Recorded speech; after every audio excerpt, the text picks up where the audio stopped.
তারাও হয়তো করতে পারতো, তারাও র্যাঙ্কে এলে ভালো লাগতো। যাই হোক, পরীক্ষায় তো কম বেশি হবেই, স্থান আসবে, কেউ একটু কম সাফল্য হবে। তো সব মিলিয়ে আমরা খুবই আনন্দিত ছাত্রদের এই সাফল্যে। আমরা যে কথাটা আমি প্রায় প্রত্যেকবারই বলে থাকি যে রসায়ন নরেন্দ্রপুর অন্যান্য স্কুলের থেকে আলাদা, যেটি একটি সম্পূর্ণ আবাসিক বিদ্যালয়। ছাত্ররা এখানে থেকে পড়াশুনো করে, ফলে ছাত্রদের সুবিধে অসুবিধায় অন্য ছাত্ররা খুব সহজেই কাছে আসতে পারে। মাস্টারমশাইদের কাছেও যখন দরকার পড়ে তখন তাদের কাছ থেকেও সহায়তা পায়। এবং নরেন্দ্রপুরের সবচেয়ে বড় যেটি জিনিস, সেটি একটি তপবনের মতো পরিবেশ আছে, যেটি ছাত্রদের মনঃসংযোগ করতে, সাফল্যের দিকে এগিয়ে দিতে অনেকটা সাহায্য করে। আর এই যুগে দাঁড়িয়ে আমি যেটা বারবার গুরুত্ব দিই বা বারবার জোর দিই বা বলি, সেটি হচ্ছে আমাদের এইখানে এই ছাত্রদের হাতে কিন্তু মোবাইল ফোন থাকে না। একবিংশ শতাব্দীতে মোবাইল ফোনের খুবই গুরুত্ব আছে, দরকার আছে, এটি অবশ্যই অনস্বীকার্য। কিন্তু ছাত্র জীবনে এই সময় 16-18 বছরের ছাত্রদের হাতে অ্যান্ড্রয়েড ফোন, স্মার্টফোন থাকলে কিন্তু তা অনেক ক্ষেত্রে ডিস্ট্রাকশান তৈরি করে। কিন্তু আমাদের সেইটি সুযোগ নেই ছাত্রদের। ফলে ছাত্রদের নিরবিচ্ছিন্ন পড়াশুনো করার, একসাথে বেড়ে ওঠার এবং পড়াশুনোটাকে একসঙ্গে সবাই মিলে সবাই অপরকে সাহায্য করে এগিয়ে যাওয়ার সুযোগ থাকে। সে কারণেই নিশ্চয়ই আমাদের সবার সাফল্য, মানে আমার রান্নাঘরের কর্মী থেকে আরম্ভ করে আমাদের মাস্টারমশাই যারা হস্টেল দেখেন, ভবন শিক্ষক, অন্যান্য সন্ন্যাসী মহারাজ যারা আছেন, সবার একসঙ্গে, সবার যৌথ প্রয়াসেই এই সাফল্য আমাদের প্রত্যেকবার আসে। সর্বদাই তো আমরা চেষ্টা করি শারীরিক, মানসিক, বৌদ্ধিক এবং সাংস্কৃতিক সমস্ত বিকাশের জন্য, সর্বোপরি সার্বিক বিকাশের জন্য চেষ্টা করা হয় পঞ্চম থেকে দ্বাদশ শ্রেণী পর্যন্ত প্রায় প্রত্যেক ছাত্রেরই। এবং আমাদের মজার জিনিস যেটি, ছাত্ররা কিন্তু পরীক্ষা দিয়ে এসেও, মাধ্যমিকের মতো গুরুত্বপূর্ণ পরীক্ষা দিয়ে এসেও খেলার মাঠে যায়।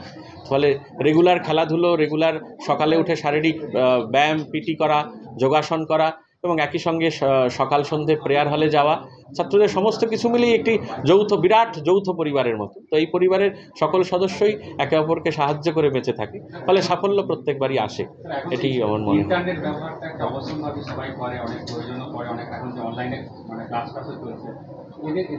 আমরা চেষ্টা করি ছাত্রদের মোবাইল ফোন ছাড়াও আমরা কম্পিউটার প্রোভাইড করার জন্য, কম্পিউটারে নেট কানেকশান যেখানে আছে সেটি প্রোভাইড করার জন্য। দশম শ্রেণী পর্যন্ত এখনও সে অবস্থা তৈরি হয়নি, সেক্ষেত্রে খুব প্রয়োজন হয় না। 11-12 ক্ষেত্রে, একাদশ দ্বাদশের জন্য সেটি দরকার হয়। আমরা চেষ্টা করি আমাদের সাধ্যমতো, ছাত্রদের প্রয়োজন মতো, আমাদের প্রত্যেকের পারমিশন নিয়ে তাতে ছাত্ররা সেটি ব্যবহার করতে পারে। যারা অকৃতকার্য হয়েছে তাদের জন্য কি বার্তা দেবেন, বা যারা সামনে মাধ্যমিক দেবে তাদের জন্য? দেখুন, আমাদের বিদ্যালয়ের ক্ষেত্রে অকৃতকার্য হয়েছে এটি, হ্যাঁ নিশ্চয়ই, নিরবিচ্ছিন্ন পড়াশুনো, রুটিন সমস্ত কিছু মেরে পড়াশুনো করলে নিশ্চয়ই সাফল্য আসবে, মানে এ বিষয়ে নিঃসন্দেহ। আমাদের 3rd পজিশনে রয়েছে নৈরিত রঞ্জন পাল, প্রাপ্ত নম্বর 691। 6th পজিশনে রয়েছে অলিভ গায়েন, প্রাপ্ত নম্বর 688। 7th পজিশনে আছে আলেখ্য মাইতি, প্রাপ্ত নম্বর 687। নবম স্থানে 2জন ছাত্র রয়েছে বিদ্যালয়ের, ঋতব্রত নাথ এবং ঋত্বিক দত্ত, 685 ওদের প্রাপ্ত নম্বর। এবং দশম স্থানে আছে আমাদের বিদ্যালয়ের শুভ্রকান্তি জানা, 684। মোট 6জন 1 থেকে 10-এর মধ্যে রয়েছে মেধা তালিকায়। এতটা সাফল্য আশা করিনি, মোটামুটি এরকমই ভেবেছিলাম। ভালো তো অবশ্যই লাগছে, ভালো লাগছে। ক্রেডিট অবশ্যই মিশন পরিবারের, মিশনের সবাই, মানে আমাদের প্রধান শিক্ষক মহারাজ, অন্যান্য যারা মহারাজ, বিশেষ করে শিক্ষকরা যারা আমাদের পুরো বছর ধরে গাইড করে এসছেন, আর আমাদের ভবনে যারা আমাদের দেখাশোনা করেন, সবার ক্রেডিট এটা। পড়াশোনা দিনে খুব বেশি হলে 5.5 ঘন্টা, 6 ঘন্টা, 6 ঘন্টাও পেতাম না, 5.5 ঘন্টা এরকম পেতাম। টেস্টের পর হয়তো সময়টা আর একটু বেড়েছিল। তো মোটামুটি আমাদের সেলফ স্টাডির উপর জোরটা দেওয়া হয়, সেই সেলফ স্টাডির জন্যই এরকম রেজাল্ট। পড়াশোনা ছাড়া গল্পের বই পড়তাম, গান বাজনা করতাম, এরকম।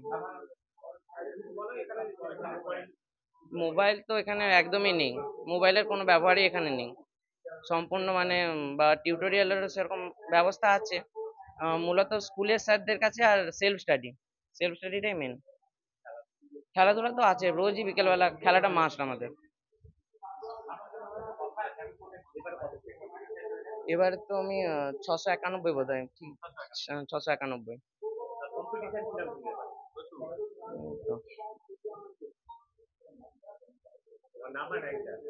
নৈরিত রঞ্জন পাল 3rd হয়েছে।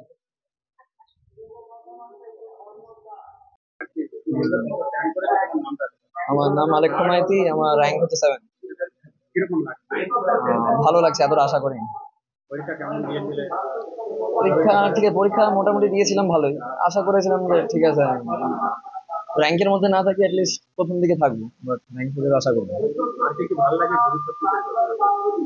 আমার ইচ্ছা আছে এখন যেই দেওয়া, যেই দিয়ে আমার অন্যান্য বিষয়ে বলতে আমার গল্প বই পড়তে যথেষ্ট ভালো লাগে। আর এখানকার টাইমে আমি প্রায় পড়া বাদে গল্প বই পড়ে টাইম পাস করতাম। আর আমাদের এখানে মহারাজ এবং স্কুলের টিচার ভবন শিক্ষারা যথেষ্ট সাহায্য করে। আর বাড়িতে প্রায় আমরা যেতেই পাই না, তো তা মানে সাফল্যের জন্য যাই পাই এখানে সব স্কুল থেকেই পাই। আমরা ভবিষ্যতে আমার এরকম আইআইটি চান্স পাওয়ার ইচ্ছা আছে। আর তারপরে বাবার ইচ্ছা আছে যে ওইসব ছেড়ে দিয়ে যদি অ্যাডমিনিস্ট্রেশন লাইনে যাই তাহলে আরো ভালো। এতটা সাফল্য আশা করিনি, মোটামুটি এরকমই ভেবেছিলাম। ভালো তো অবশ্যই লাগছে, ভালো লাগছে। ক্রেডিট অবশ্যই মিশন পরিবারের, মিশনের সবাই, মানে আমাদের প্রধান শিক্ষক মহারাজ, অন্যান্য যারা মহারাজ, বিশেষ করে শিক্ষকরা যারা আমাদের পুরো বছর ধরে গাইড করে এসছেন, আর আমাদের ভবনে যারা আমাদের দেখাশোনা করেন, সবার সবার ক্রেডিট এটা।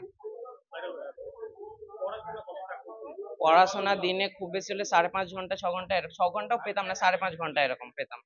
টেস্টের পর হয়তো সময়টা আর একটু বেড়েছিল। তো মোটামুটি আমাদের সেলফ স্টাডির উপর জোরটা দেওয়া হয়, সেই সেলফ স্টাডির জন্যই এরকম রেজাল্ট। পড়াশোনার ছাড়া গল্পের বই পড়তাম, গান বাজনা করতাম, এরকম। মোবাইল তো এখানে একদমই নেই, মোবাইলের কোনো ব্যবহারই এখানে নেই। সম্পূর্ণ মানে বা টিউটোরিয়ালেরও সেরকম ব্যবস্থা আছে, মূলত স্কুলের স্যারদের কাছে, আর সেলফ স্টাডিটাই মেন। খেলাধুলা তো আছে, রোজই বিকেলবেলা খেলাটা মাস্ট আমাদের। এবার তো আমি 691 বোধ হয়, ঠিক 691।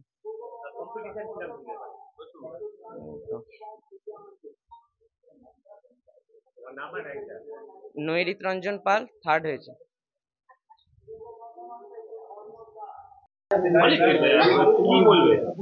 খুবই ভালো লাগছে, আশা করিনি এত ভালো হবে, মানে আশার বাইরে।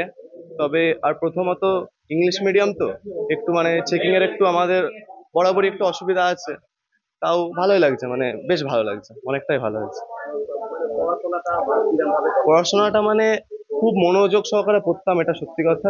খুব বেশি পড়তাম না, কিন্তু যতটা পড়তাম ভালো করে পড়তাম। মানে আমার মতে যারা পরে মাধ্যমিক দেবে বা যে কোনো জায়গায় পরীক্ষা দেবে, বেশি পড়ার থেকে মনোযোগ দিয়ে পড়াটা বেশি জরুরি, স্মার্ট স্টাডি করা উচিত, এটাই আমার মত।